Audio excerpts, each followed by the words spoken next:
સમાચારમાં આગળ વાત અમદાવાદની તો અમદાવાદ જેલના વાયરલ વિડીયો કેસમાં મોટી કાર્યવાહી કરવામાં આવી છે। અમદાવાદના સાબરમતી જેલનો વાયરલ વિડીયોનો કેસ વાયરલ વિડીયો દેત્રોજના ડાબસર ગામના યુવકે અપલોડ કર્યો હતો। કુમાનસિંહ ઝાલાએ સસ્તી પબ્લિસિટી માટે વિડીયો અપલોડ કર્યો હતો।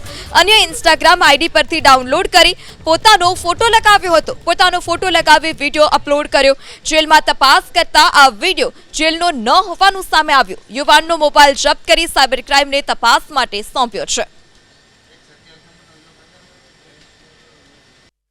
ઓગસ્ટ 2024ના આ કુમાનસિંહ ઝાલા જેણે વિડીયો અપલોડ કર્યો છે એ અમારી જેલમાં 307ના ગુનામાં 6/8/2024ના રોજ આવેલો હતો અને 1 મહિનો સવા મહિનો જેવો રોકાઈ અને 9મા મહિનામાં એ અહીંથી મુક્ત થયો હતો। કોઈ ઇન્સ્ટાગ્રામના જ ગ્રુપમાં કોઈ જગ્યાએથી આવેલો વિડીયો છે એ ડાઉનલોડ કર્યો છે અને એ ડાઉનલોડ કરી એમાં પોતાનું પિક્ચર જે ફોટો એ એડિટ કરી અને મૂકી અને આ કોટ સાથે એણે વિડીયો અપલોડ કર્યો છે।